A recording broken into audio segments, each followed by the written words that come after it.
Good morning વિદ્યાર્થી મિત્રો, કેમ છો? હવે આપણે ધોરણ 9 વિષય હિન્દી એની અંદર આપણે 19મો પાઠ ચાલી રહ્યો હતો. એમાં આપણે એક વિડીયો જોઈ લીધો. એનો જે આપણે લેખક પરિચય છે એનો ભાવાર્થ છે અને થોડું ઘણું આપણે આગળ ચલાવેલું છે. અને ત્યાર પછી હવે આપણે પાઠને આગળ વધારીશું. અત્યાર સુધીમાં આપણે કહેવાયેલું છે કે મહાકવિ કાલિદાસ એ પાઠની અંદર કે જ્યારે વિક્રમાદિત્ય રાજા હતા તો ત્યારે એ પ્રજા છે એ દરેક બાબતની અંદર સુખી હતી અને એ રાજા છે એને પોતાના નામ ઉપરથી વિક્રમ સંવત ચલાવેલો હતો. સાહિત્ય અને કળાનો ખૂબ જ વિકાસ થયેલો હતો. સમય સમય પર આ રાજાએ સોનાના સિક્કા પણ બહાર પાડેલા હતા અને સાહિત્ય અને કળા કે એનો એટલો બધો વિકાસ થયેલો હતો કે ત્યારના સમયની અંદર વધારે ને વધારે કવિઓ છે, સાહિત્યકારો છે અને વૈજ્ઞાનિકો થઈ ગયા. અને રાજા વિક્રમાદિત્ય છે એ પોતાના નામ ઉપરથી એમને વિક્રમ સંવત ચલાવેલો હતો. અને ત્યાર પછી એ સંસ્કૃત ભાષાનો પણ ત્યારે વધારે વિકાસ થયેલો હતો. અને વિક્રમાદિત્ય છે એ પોતે જ એટલો સાહિત્ય અને સંગીતનો શોખીન હતો એટલે પ્રજાને પણ એનો વધારે ને વધારે આગ્રહ પડતો હતો. અને જ્યારે મહાકવિ કાલિદાસ છે એ વિક્રમાદિત્યના દરબારની અંદર સર્વશ્રેષ્ઠ કવિ હતા. એ સિવાયના બીજા 8 રત્નો હતા અને મહાકવિ કાલિદાસ છે એ સહિતના 9 રત્નો હતા. અને એક સમયે કે જે નિરક્ષર કહેવાતો વ્યક્તિ કે યુવાવસ્થાની નિરક્ષર એની અંદર નિરક્ષર કહેવાતો જે વ્યક્તિ છે એ જે ઝાડની ડાળ ઉપર બેઠો છે એ ડાળને જ કાપી રહ્યો છે. એને એ પણ ખબર નથી કે આ ડાળ મારા ઉપર ડાળ પડશે તો હું પણ નીચે પડીશ. આવો વ્યક્તિ કે સાવ મૂર્ખ કહેવાતો વ્યક્તિ એ વ્યક્તિ એક મહાકવિ બને છે. તો કહે છે કે એની એક કોઈ કથા છે એ ખૂબ જ વિચિત્ર અને રહસ્યપ્રદ છે. તો હવે પછી આપણે આટલે સુધીનું ચાલેલું હતું. ત્યાર પછી આગળ જોઈએ. उन दिनों शारदानंद के राजा थे कि ते समये के शारदानंद नामना एक राजा था. उनकी एक गुणियल और विद्वान पुत्री थी. क्या शारदानंद छे एमने एक गुणवाड़ी એટલે કહે છે કે ગુણિયલ અને એક સુંદર વિદ્વાન કે દરેક પ્રકારનું જ્ઞાન જેને છે એવી વિદ્વાન પુત્રી હતી. जिसका नाम विद्युत्मा था. અને એનું નામ એને વિદ્યુતમાં રાખેલું હતું. વિદ્યુતમાં એટલે વિદ્યાની અંદર ઉત્તમ કે દરેક પ્રકારનું જેને જ્ઞાન છે તે. वह बहुत सुंदर और रूपवती भी थी. उसके रूप गुण और दान की प्रशंसा दूर दूर के देशों तक फैली हुई थी. એટલે કે છે એ ખૂબ જ રૂપાળી અને સુંદર હતી. અને એ વિદ્યુતમાં છે એ રૂપાળી છે, સુંદર છે અને ગુણિયલ છે. એની દૂર દૂર દેશ સુધી ચર્ચા થઈ રહી હતી.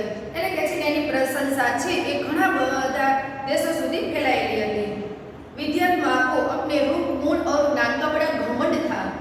એટલે કે છે કે એને પોતે આવી સરસ મજાની રૂપાળી છે, એ ગુણિયલ છે અને આટલું બધું એની પાસે જ્ઞાન છે એનું એને ખૂબ જ અભિમાન હતું. अपने विवाह के संबंध में उसने एक घोषणा कर रखी थी कि जो उसे शास्त्रार्थ में हरा देगा उसी के साथ वह अपना विवाह करेगी.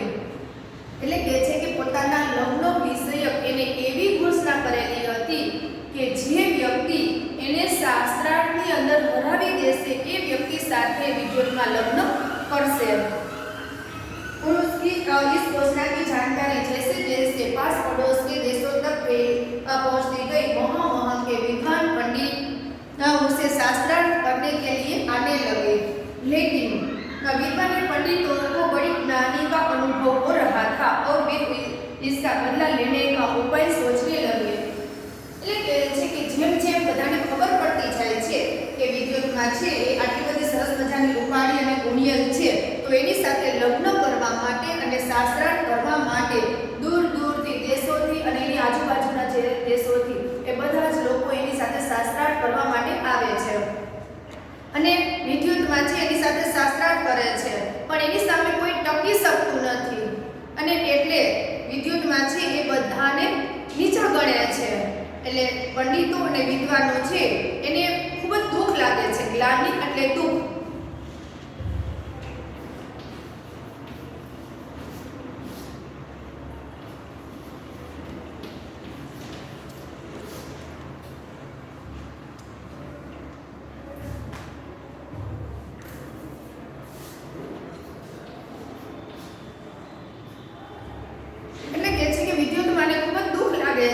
પંડિત અને વિદ્વાનોને ખૂબ જ દુઃખ લાગે છે વિદ્યુતમાને કારણે।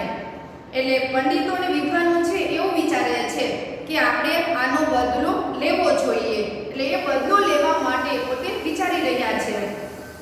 विद्वानों और पंडितों ने मिलकर तय किया कि विद्युत माँ का विवाह किसी मूर्ख के साथ करवा दिया जाए तो इसका घमंड टूट जाएगा और वे अपने अपमान का बदला भी ले सकेंगे। એટલે ત્યાર પછી વિદ્વાનો અને પંડિતો એ બધા સાથે મળી અને નક્કી કરે છે અને કહે છે કે વિદ્યુતમાં છે એને પોતાનું રૂપ ગુણ અને જ્ઞાનનું આટલું બધું ઘમંડ છે, અભિમાન છે, તો કહે છે કે આપણે કોઈ એવા મૂર્ખ વ્યક્તિ સાથેના લગ્ન કરાવી દઈએ કે જેથી કરીને આપણે આપણો બદલો પણ લઈ શકીએ અને એનું અભિમાન પણ ઓગળી જાય। अतः अब वे ऐसे एक मूर्ख की तलाश में रहने लगे। संयोग से उन्हें एक दिन एक ऐसा मूर्ख युवक मिल गया। એટલે કહે છે કે ત્યાર પછી એ વિદ્વાનો અને પંડિતો છે એવા મૂર્ખ યુવકને ગોતવા લાગે છે અને સમય જતા એને એવો મૂર્ખ પણ મળી જાય છે। वह पेड़ की जिस डाल पर बैठा था उसे ही काट रहा था। पंडितों तथा विद्वानों को लगा कि उससे बड़ा कौन कौन होगा, इसलिए पंडितों ने उसे पेड़ से नीचे उतारा और समझा बुझाकर एक सुंदर राजकुमारी से उसका विवाह करा देने की बात कहकर तथा लालच देकर अपने साथ चलने के लिए राजी किया। એટલે ત્યાર પછી એ પોતે પોતાને એક આવો મૂર્ખ મળે છે, એવો મૂર્ખ હોય છે કે જે ઝાડની ડાળ ઉપર એ બેઠો હોય છે એ ડાળને જ કાપી રહ્યો હોય છે। એ મૂર્ખને એટલી પણ ખબર નથી કે આ ડાળ ઉપર હું બેઠો છું, ડાળ કપાઈ જશે તો હું પણ નીચે પડીશ। તો એટલે પંડિતો કહે છે કે આના જેવો બીજો મૂર્ખ કોણ હોઈ શકે। એટલે એ મૂર્ખ યુવકને બરાબર રીતે સમજાવે છે અને કહે છે કે તું નીચે ઉતર કે તારા લગ્ન એક રાજકુમારી સાથે કરાવવા છે। એટલે એવી રીતે એને ઘણી બધી બીજી પણ લાલચ આપે છે અને એ મૂર્ખ યુવકને નીચે ઉતારી સમજાવી અને એની સાથે લઈ જઈ અને રાજી કરી દે છે। पंडितों ने उस मूर्ख युवक को यह बात अच्छी तरह समझा दी कि वह वहाँ कुछ नहीं बोलेगा और बूढ़ा बना रहेगा, नहीं तो उसका विवाह नहीं होगा। पंडितो એની પાસે આવે છે જ્યારે આ મૂર્ખ યુવક ત્યારે બરાબર એને સમજાવે છે કે જો અમે તને જ્યાં લઈ જઈએ ત્યાં તારે કાંઈ બોલવાનું થતું નથી, એક શબ્દ પણ તું બોલતો નહીં, ત્યાં સાવ મૂંગો હોય એવી જ રીતે રહે છે અને તારા લગ્ન છે એ આ રાજકુમારી સાથે થશે નહીં। वह मूर्ख युवक बड़ा खुश हुआ। उसने पंडितों की बात मान ली और उनके द्वारा दिए गए अच्छे अच्छे कपड़े पहन लिए।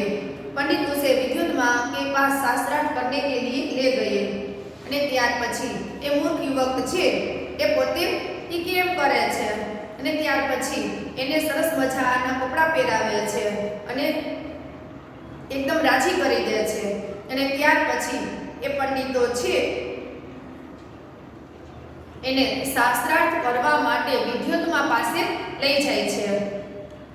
राजकुमारी विद्युत माँ को उस मूर्ख युवक का परिचय देते हुए पंडितों ने बताया कि ये हमारे गुरु है और बहुत बड़े विद्वान हैं, शास्त्रों के जानकार हैं, आपके साथ शास्त्रार्थ करने के लिए आए हैं, लेकिन उन दिनों मौन व्रत चलने के कारण ये संकेत से ही शास्त्रार्थ करेंगे।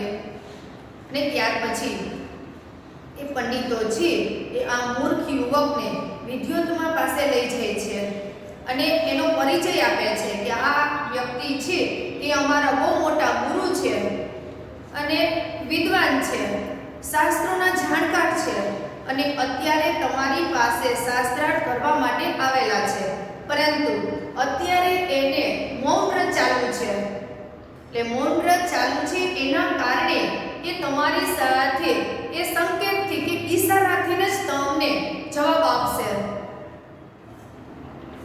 विद्युत माँ पंडितों की यह छल भरी बात नहीं समझ सकी और शास्त्रार्थ के लिए तैयार हो गई और उसने युवक को एक उंगली दिखाई जिसका भाव था ईश्वर एक है। અને ત્યાર પછી કે આ બધા પંડિતો સાથે મળી અને વિદ્યુતમાં સાથે કપટ કરશે એવું વિદ્યુતમાં એ જાણેલું હતું નહીં, અને એ પણ એને ખબર નથી. છલ એટલે કપટ.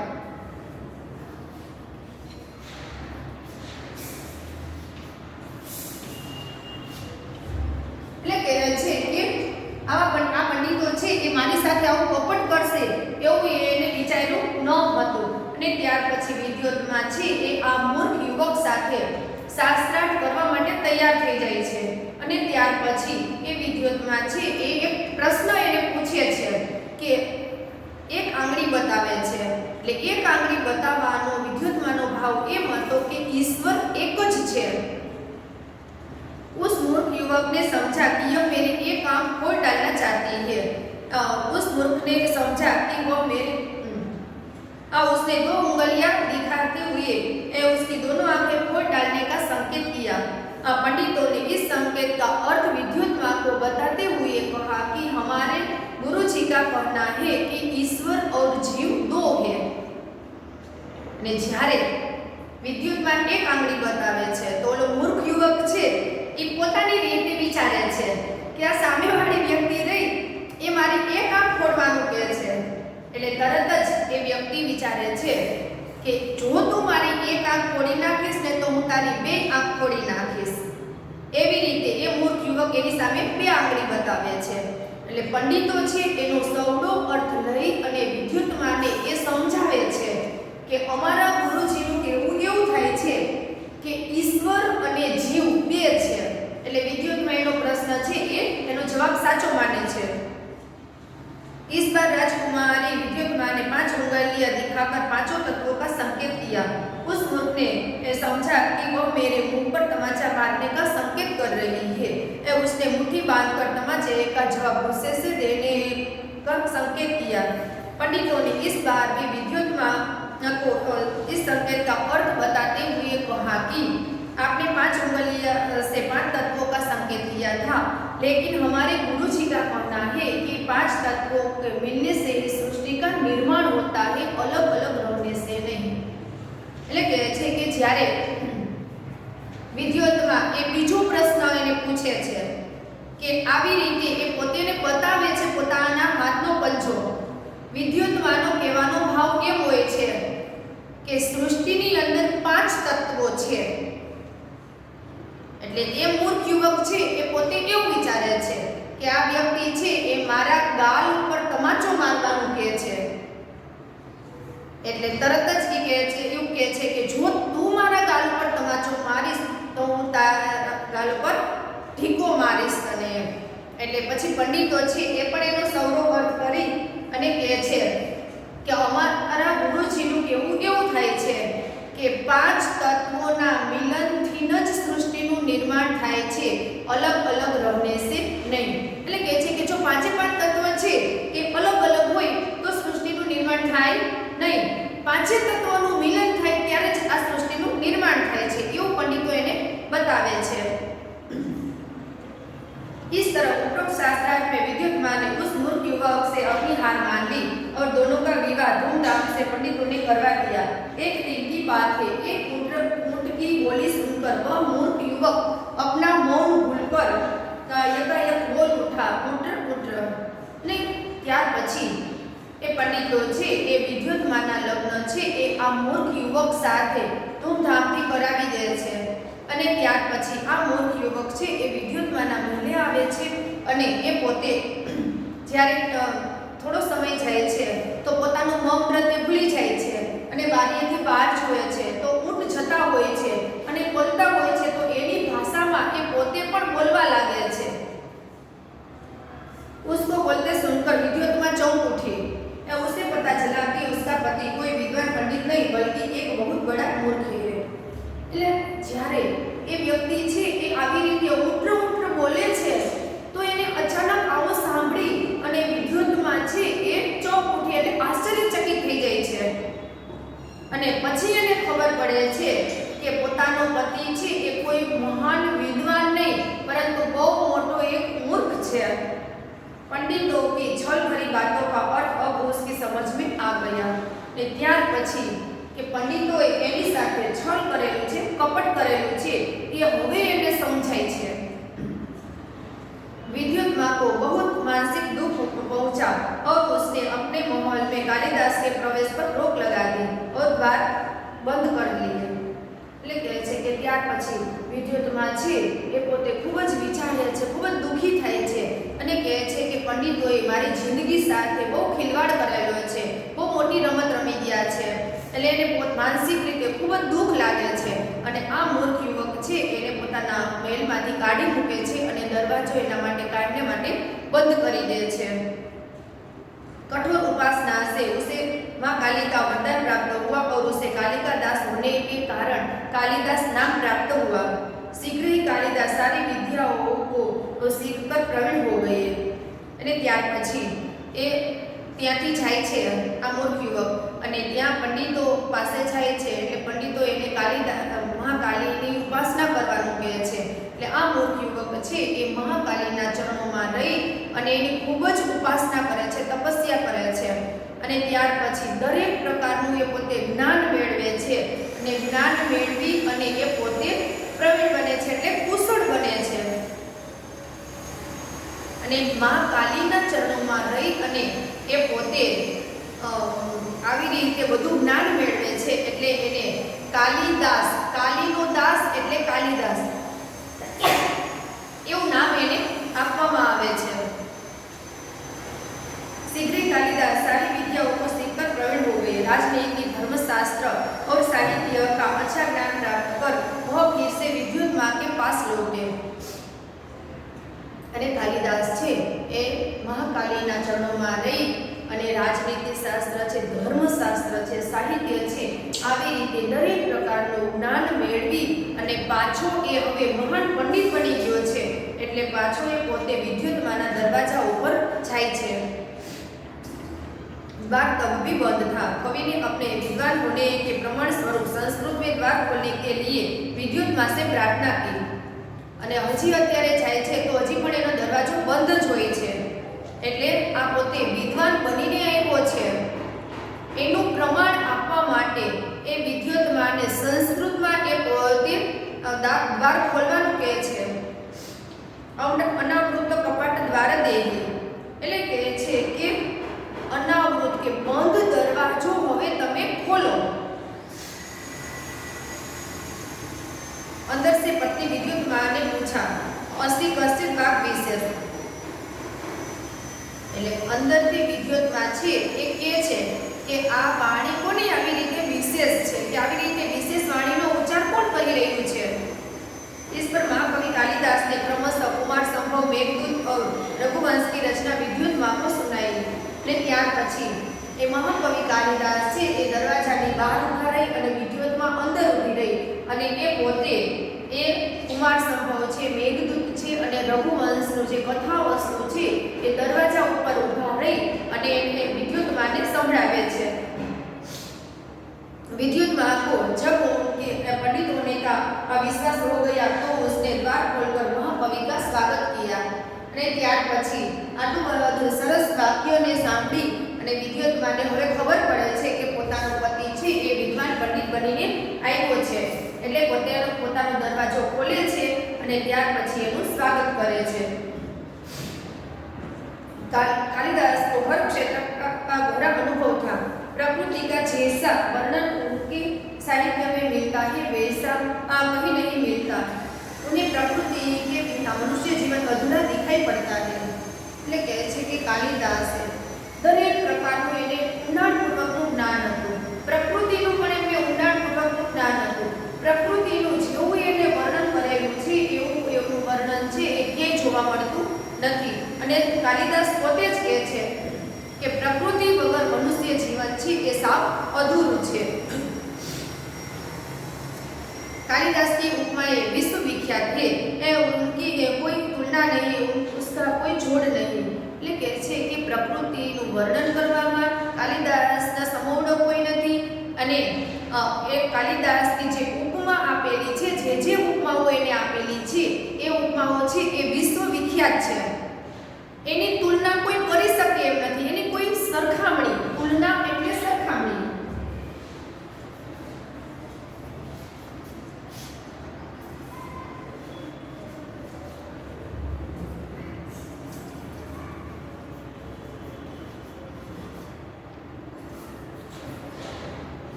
એટલે કે છે એનો સમન્વય કોઈ કરી શકે એમ નથી, કોઈ સરખામણી કરી શકે તેમ નથી. અને એના જોડનો બીજો કોઈ એવો કવિ પણ નથી. चरित्र चित्रण में भी महाकवि कालिदास की तुलना नहीं की जा सकती, ए उनकी कोई बराबरी नहीं कर सकता.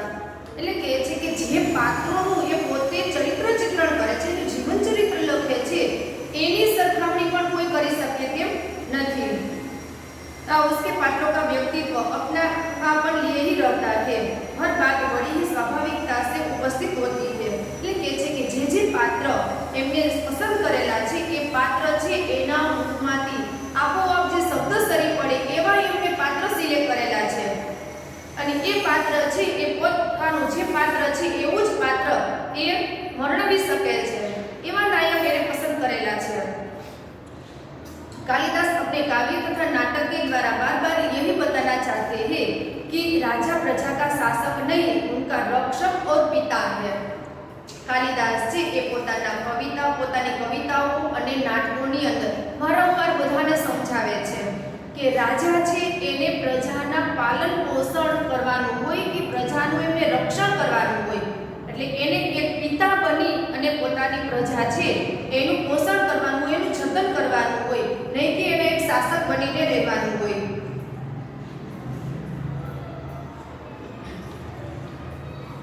उन दिनों समाज में नारी का क्या स्थान था, इस बात का पता भी हमें कवि कालिदास की रचनाओं से मिलता है. એટલે કે છે કે જ્યારે વિક્રમાદિત્યનો રાજ દરબાર હતો તો ત્યારે સ્ત્રીઓનું શું સમાજની અંદર માન હતું, એ સ્ત્રીઓને કેટલું માન આપવામાં આવતું એ બધું જ એ કાલિદાસની રચનાઓમાં જોવા મળે છે. समाज में नारी को सम्मान और श्रद्धा की दृष्टि से देखा जाता था. अब उसे नृत्य, संगीत और चित्र कला आदि की शिक्षा दी जाती थी. એટલે કે છે કે સમાજની અંદર સ્ત્રીને એક સન્માનભરી દ્રષ્ટિથી જોવામાં આવતી, એક શ્રદ્ધાની દ્રષ્ટિથી જોવામાં આવતી હતી. અને એ સ્ત્રીને નૃત્ય છે, સંગીત છે અને ચિત્રકલાનું જ્ઞાન એમને આપવામાં આવતું હતું. महाकवि कालिदास के 7 प्रमुख ग्रंथ हैं. उनमें से पहला ग्रंथ है ऋतुसंहार. यह एक उत्तम काव्य है. इसमें कालिदास ने अपनी सूक्ष्म दृष्टि का परिचय दिया है. ऋतुओं का तथा प्रकृति का जितना सुंदर चित्रण काव्य में है उतना कालिदास के अन्य ग्रंथों में नहीं है. महाकवि कालिदास છે એમને મુખ્ય 7 ગ્રંથો લખેલા છે. આ 7 ગ્રંથોની અંદર પહેલું એનું કાવ્ય છે ઋતુસંહાર, કે ઋતુસંહારની અંદર એમને પ્રકૃતિનું એટલું ઝીણવટતાપૂર્વક વર્ણન કરેલું છે કે એવું વર્ણન એનું બીજી કોઈ એની કૃતિની અંદર જોવા મળતું નથી. અને એ ઋતુ અને પ્રકૃતિ કે એનું એને સરસ મજાનું વર્ણન કરેલું છે કે આબેહૂબ એ ચિત્ર આપણી સમક્ષ તરી આવે એવું એમને વર્ણન કરેલું છે. मालविकाग्निमित्र कालिदास का दूसरा ग्रंथ है और पहला नाटक. उसमें 5 अंक और विदिशा के राजा अग्निमित्र तथा विदर्भ देश की राजकुमारी मालविका की प्रेम कथा है. એટલે કે છે કે એમનો બીજો ગ્રંથ છે એ માલવિકાગ્નિમિત્ર છે. અને એ પહેલું નાટક છે અને એને 5 ભાગની અંદર વહેંચેલું છે. અને એની અંદર વિદિશાનો રાજા જે અગ્નિમિત્ર છે અને વિદર્ભ દેશની રાજકુમારી જે વિદિશા છે એની માલવિકા છે, માલવિકા અને અગ્નિમિત્ર એની પ્રેમ કથાનું એમાં એને વર્ણન કરેલું છે. तीसरा ग्रंथ है विक्रमोर्वश्यम. कालिदास का दूसरा नाटक है. इसमें 5 अंक है तथा महाराज उर्वा और उर्वशी की प्रेम कथा का चित्रण किया गया है. અને એમનો ત્રીજો ગ્રંથ છે વિક્રમોર્વશ્યમ. એને પણ 5 એ પણ નાટક છે અને 5 ભાગની અંદર એમને વહેંચેલું છે. અને એની અંદર કે રાજા પુરુરવા છે અને સ્વર્ગની અપ્સરા જે ઉર્વશી છે એમની પ્રણય કથાનું એમાં ચિત્રણ કરેલું છે. कुमार संभव काव्य है और उसमें शिव पार्वती के विवाह से लेकर कुमार कार्तिकेय के जन्म और उसके द्वारा तारकासुर के वध तक की कथा का वर्णन है. અને ત્યાર પછી કુમાર સંભવ છે એક પણ કાવ્ય છે. એની અંદર કે શિવ પાર્વતીના લગ્નથી માંડી અને અને ત્યાર પછી એ કાર્તિકેય મોટો થઈ અને તારકાસુરનો વધ કરે ત્યાં સુધીની કથા એની અંદર આપેલી છે આ કાવ્યની અંદર। मेघदूत कालिदास का 5वां ग्रंथ है। यह भी एक खंड काव्य है और इसके शुरू में कालिदास ने बादल को दूत बनाकर कुबेर की नगरी अलकापुरी तक का मार्ग बताया है। इसके उत्तरार्ध में यक्ष ने अपनी वीरहिणी प्रिया को पहुंचाने के उपाय मेघदूत बताए हैं और अपना संदेश दिया है। ने ત્યાર પછી મેઘદૂત છે એ મહાકવિ કાલિદાસનો 5મો ગ્રંથ છે। આ મેઘદૂતની અંદર મહાકવિ કાલિદાસે એના ઉત્તરાર્ધની અંદર એને વાદળને એ દૂત બનાવી અને કુબેરની જે અલકાપુરી છે એનો એમને માર્ગ બતાવેલો છે અને સ્વર્ગનો યક્ષ છે એ પોતાની વીરહિણી પ્રિયાને એ સંદેશો મોકલવા માટે એ વાદળને દૂત બનાવી વાદળ દ્વારા એ સંદેશો એ પૃથ્વી ઉપર પોતાની પ્રિયાને મોકલે છે। એવું એમાં એને વર્ણન કરવામાં આવેલું છે। એટલા માટે એ ગ્રંથનું નામ એને મેઘદૂત પાડેલું છે। મેઘદૂત છે એ ખંડકાવ્ય છે। મેઘદૂત એટલે યક્ષ છે એ પૃથ્વી પર પોતાની પ્રિયાને સંદેશો મોકલવા માટે મેઘને દૂત કે વાદળને દૂત બનાવે છે અને વાદળ છે એ વરસી અને એને સંદેશો આપે છે। આવું એમાં એને વર્ણન કરેલું છે। इस काव्य में वर्षा काल और विरह का वर्णन खूब निखरा है। इसमें भारत के भूगोल की भी अच्छी जानकारी दी गई है। એટલે કહે છે કે ભારતના ભૂગોળની પણ એમાં જાણકારી વધારે આપેલી છે અને કે ત્યારે વર્ષા ઋતુ હોય ત્યારે જ એ પોતે વાદળને દૂત બનાવીને સંદેશો મોકલી શકે। અને વિરહ એટલે યક્ષ છે પોતાની પ્રિયા વગર વિરહની અંદર એ પોતે સમય પસાર કરે છે। એટલે વર્ષા ઋતુ અને વિરહનું વર્ણન આ કાવ્યની અંદર વધારે થયેલું છે। रघुवंश एक महाकाव्य है। कवि कालिदास ने रघुवंश की कथा कहने से पहले ही कह दिया है कि कहाँ तो यह सूर्य से उत्पन्न हुआ वंश और कहाँ मोटी बुद्धि वाला। मैं टिंकू के बनी छोटी सी नाव लेकर मैं अपार समुद्री को पार करने की बात सोच रहा हूँ। सूर्यवंश के दिलीप से लेकर कुश और उनके अनेक उत्तराधिकारियों की कथा रघुवंश में है। અને ત્યાર પછી જે એમનું 6ઠો ગ્રંથ છે રઘુવંશ છે એક મહાકાવ્ય છે।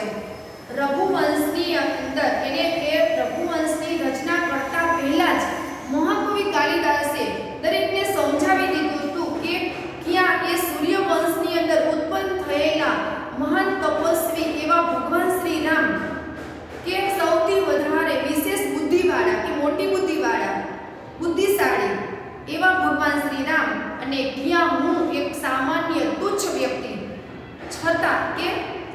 છતાં હું કે જો તણકલું હોય તો આપણે તણકલું લઈ અને મોટો સમુદ્ર પાર કરવા માંગતા હોય તો કે છે કે એવી જ રીતે અત્યારે પણ એવું છે કે ક્યાં આવા મહાન તપસ્વી ભગવાન શ્રી રામ અને ક્યાં હું એક સામાન્ય વ્યક્તિ છતાં હું એનું મહાકાવ્ય લખવા બેઠો છું। એમ મહાકાવ્ય લખવાની હું કોશિશ કરું છું એમ કે પોતાને સાવ તુચ્છ ગણેલો છે કે હું સમુદ્રી પાર કરવા માંગુ છું એમ। અને આ રઘુવંશની અંદર રાજા દિલીપથી માંડી અને કુશ સુધીની આ કથા છે એમની આ રઘુવંશની અંદર લખેલી છે। महाकवि कालिदास का 7वां और सर्वोत्कृष्ट ग्रंथ है अभिज्ञान शाकुंतलम। वह उनका तीसरा नाटक है और इसमें 7 अंक है। महाकवि कालिदास નો સર્વશ્રેષ્ઠ ગ્રંથ આ 7મો ગ્રંથ છે। એ ગ્રંથ છે અભિજ્ઞાન શાકુંતલ અને એ ગ્રંથ એમને સૌથી મોટો છે અને એની અંદર એને 7 ભાગ કરેલા છે। 7 ભાગની અંદર એને વેચેલો છે। महाकवि ने इस नाटक में राजा दुष्यंत तथा शकुंतला की कथा कही है। इस तरह महाकवि कालिदास आज भी हमारे संस्कृत साहित्य में अमर है। એટલે કે છે કે અભિજ્ઞાન શાકુંતલની અંદર મહાકવિ કાલિદાસે એ રાજા દુષ્યંત અને શકુંતલાની કથાનું એમણે વર્ણન કરેલું છે। 7 ભાગની અંદર વેચેલો છે। આપણે ગયા વર્ષે પણ એક પાઠ ભણી ગયા છીએ ભરત। ભરત એ પાઠ છે એ પણ આનો એક ભાગ જ છે। એ ભરત છે એ પણ રાજા દુષ્યંત અને શકુંતલાનો પુત્ર છે ભરત। એ પણ આ વિજ્ઞાન શાકુંતલમાંથી લેવામાં આવેલો છે અને એ આપણે બરાબર રીતે સમજી ગયા છીએ કે આનો એક ભાગ છે. એટલે કહે છે કે અભિજ્ઞાન શાકુંતલ છે એ પણ એ સૌથી એનો મોટો ગ્રંથ છે. એની અંદર ઘણું બધું એમને સમજાવેલું છે, વિરહનું વર્ણન કરેલું છે અને રાજા છે એને કેવું શોભે એવું વર્તન પણ એને એમાં લીધેલું છે. અને મહાકવિ કાલિદાસ છે એ સંસ્કૃતની અંદર એ પોતાની અમર નામના કહી ગયા કે પોતાનું નામ છે એ અમર કરી ગયા. उनकी रचनाओं में तत्कालीन साहित्य, शासन और राजनीति, समाज और जन विश्वास, भूगोल, ललित कला, स्थापत्य आदि सभी की झलक मिलती है.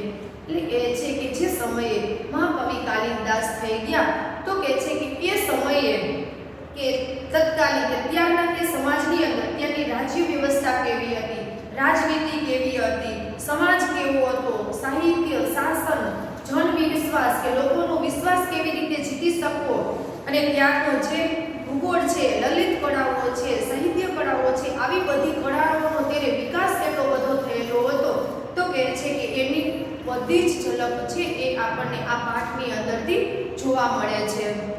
હવે આ પાઠ છે એ અહીંયા પૂરો થાય છે અને ત્યાર પછી હવે આ પાઠના પ્રશ્ન છે કે જેને બાકી હશે એમને PDF દ્વારા મોકલવામાં આવશે અને જે અહીંયા આવતા હોય વિદ્યાર્થીઓ એને તો અહીંયા સ્કૂલે જ લખાવી દેશું. અસ્તુ.